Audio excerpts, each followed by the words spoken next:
এতিয়া আমি ষ্টাৰ্ট কৰোঁ যেনেকৈ আমি জানো ফৰেষ্ট যিটো ৱৰ্ড হয় সেইটো ক'ৰ পৰা লেটিন ৱৰ্ড হয় আৰু এই লেটিন ৱৰ্ডটো আমি ভিলেজৰ মানে লেটিন ৱৰ্ডটো ক'ৰ পৰা ৱৰ্ড ফৰেষ্টৰ পৰা ইনভেণ্ট হৈছে আৰু ইয়াতে তিনিটা ডেফিনেশ্যন আছে এটা হ'ল টেকনিকেল ডেফিনেশ্যন এটা হ'ল ইক'লজিকেল ডেফিনেশ্যন আৰু এটা হ'ল লিগেল ডেফিনেশ্যন এতিয়া টেকনিকেল ডেফিনেশ্যনটো কি হয় মই মানে আপোনালোকক শ্বৰ্টকৈ বুজাই দিওঁ টেকনিকেল ডেফিনেশ্যনটো মানে হ'ল আমি ফৰেষ্টৰ পৰা কি পাওঁ যেনেকুৱা production of timber forest produce to get benefit যিখিনি আমি বেনিফিট পাওঁ ফৰেষ্টৰ পৰা টিম্বাৰ হ'ল বা বাকী যিখিনি প্ৰডাক্ট পাওঁ সেইটো আমি টেকনিকেল ডেফিনেশ্যনত ক'ম ইক'লজিকেল ডেফিনেশ্যন মানে কি যে নেচাৰেল ভেজিটেশ্যন ফৰ শ্বেল্টাৰ আৰু ৱাইল্ড লাইফ আমাক কি দিয়ে ফৰেষ্টে কি দিয়ে আমাক নেচাৰেল ভেজিটেশ্যন দিয়ে শ্বেল্টাৰ দিয়ে ৱাইল্ড লাইফ দিয়ে তো সেইটো এটা আমাৰ কাৰণে সহায় হয় সেইটো ইক'লজিকেল ডেফিনেশ্যন হৈ গ'ল লিগেল ডেফিনেশ্যন মানে চেণ্ট্ৰেল আৰু ষ্টেটকো ডিভাইড কৰে with the forest we can divide the central or state সেইটো এটা লিগেল ডেফিনেশ্যন তো আমি ফৰেষ্টৰ নেক্সট আমি কি কৰিম ফৰেষ্টক ক্লাছিফাই কৰিম তো নেক্সট আমি আহোঁ in the basis of age regeneration composition আৰু বেছড অন গভৰ্ণমেণ্ট ফাংচন মেনেজমেণ্টৰ দুটা পাৰ্ট আছে নেশ্যনেল ফৰেষ্ট পলিচি আমি পলিচিবোৰ ভালকৈ চাম পিছত এতিয়া আপুনি খালি বুজি পাব যে 1952ত কি ফৰেষ্ট পলিচি কেনেকৈ ডিভাইড কৰিছিলে ফৰেষ্টবোৰ আৰু নেশ্যনেল কমিশ্যন অন এগ্ৰিকালচাৰ এইবোৰ মানে মই শ্বৰ্ট নোট বনাইছোঁ যেন এক্সামৰ আগত জাষ্ট ৰিভাইজ কৰিলে আমি বুজি পাই যাওঁ আমি অন দ্য বেচিছ অফ এইজত হ'লে কি হ'ব ইভেন এজ আৰু আনইভেন এজ ইভেন এজ মানে কি য'ত মানে ছেম এজৰ প্লাণ্টছ আছে বা ট্ৰিজ আছে সেইটো হ'ল টিক পাইন যদি আমি খেতি কৰোঁ টিকৰ বা পাইন একেলগে লগাম নাৰ্চাৰীৰ পৰা আনি তেতিয়া মানে ইভেন এজৰ ফৰেষ্ট হোৱাৰ সম্ভাৱনা থাকে আৰু আনইভেন এজ মানে যিটো আমাৰ নেচাৰেল গ্ৰ' হয় চবতে কাৰণ যেতিয়া তেতিয়া হৈ যায় এইটোতো আনইভেন এজৰ ট্ৰী হয় এইটো এটা এজৰ ক্লাছিফিকেশ্যন তাৰপিছত ৰিজেনেৰেশ্যন মানে কি হাই ফৰেষ্ট আৰু কপিছ ফৰেষ্ট হাই ফৰেষ্ট মানে যিটো আমি চিডছেৰে ফৰেষ্টটো হয় যেনেকুৱা বেম্বো হ'ল যিটো চিডছেৰে হয় আৰু কপিছ ফৰেষ্ট মানে যিটো মানে আমি ৰুটছৰ পৰা মানে যিটো আমি কাট ডাউন কৰি কপিছ হয় কপিছ মানে বুজিছেনে ষ্টাম্প যদি আমি এটা গছ কাটি দিওঁ গছটো কটাৰ পিছত যেতিয়া ৰিজেনেৰেট আৰু হয় সেই গছডালৰ পৰা সৰু পুলি এটা ওলাই আহে সেইটো কি কয় কপিছ বুলি কয় আৰু সেইটো যেনেকৈ চৰিয়া ৰবষ্টা টেক্টনা এইবোৰ মানে চৰিয়া ৰবষ্টা মানে কি হয় শাল ট্ৰী আপোনালোকে আমি পঢ়িম বেলেগ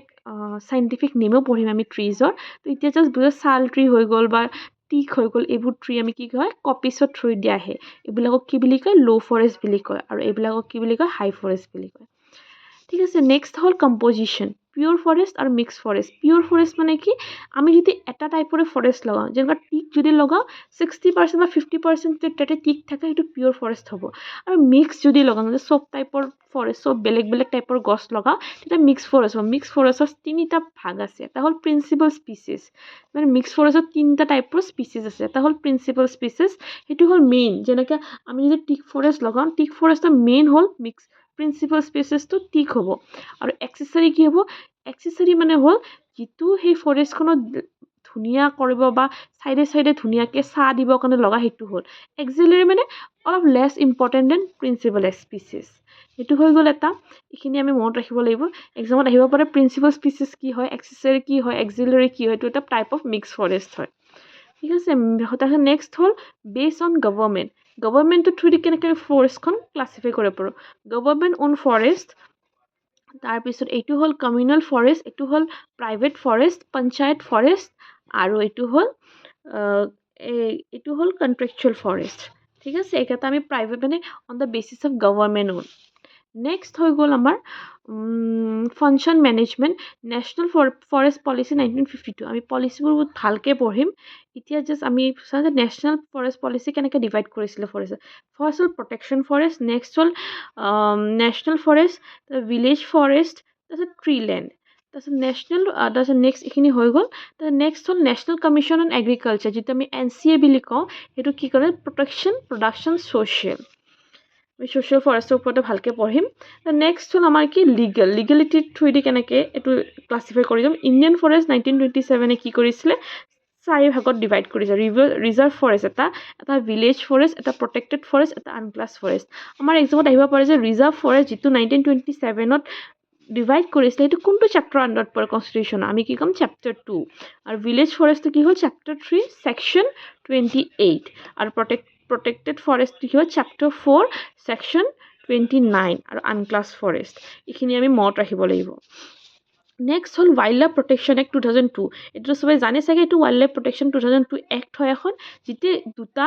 ক্লাছিফাই কৰিছিল দুটা টাইপত এটা হ'ল কনজাৰ্ভেশ্যন ৰিজাৰ্ভ এটা হ'ল কমিউনিটি ৰিজাৰ্ভ কনজাৰ্ভেশ্যন ৰিজাৰ্ভটো কি হয় 36A ছেকশ্যনত পৰে আৰু কমিউনিটি ৰিজাৰ্ভটো 36C পৰে 36A যিটো কনজাৰ্ভেশ্যন ৰিজাৰ্ভ সেইটো কি হয় দিহিং পাটকাই হৈ গ'ল ৰিজাৰ্ভ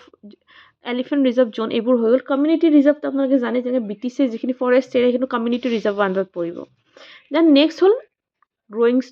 গ্ৰ'য়িং ষ্টকটো আমি কি হয় মানে কিমান প্ৰডাকশ্যন হয় সেইটো হিচাপে আৰু কিমান সেই ফৰেষ্টখনৰ ষ্টেবিলিটি আছে সেইটো হিচাপে গ্ৰ'য়িং ষ্টকটো নৰ্মেল আৰু এবনৰ্মেল মানে আইডল ফৰেষ্টটো কি হয় বেলেঞ্চ বিটুইন ইক'লজিকেল ষ্টেবিলিটি এইটো যিহেতু নৰ্মেল ফৰেষ্টটো অলপ প্ৰব্লেমেই হয় আজিকালি জানো ইক'লজিকেলি ষ্টেবল ফৰেষ্ট বহুত কমে পায় কাৰণ মানুহে ডিফৰেষ্টেশ্যন কৰা ষ্টাৰ্ট কৰিছে আৰু এবনৰ্মেল ফৰেষ্ট মানে য'ত ষ্টেবিলিটি নাই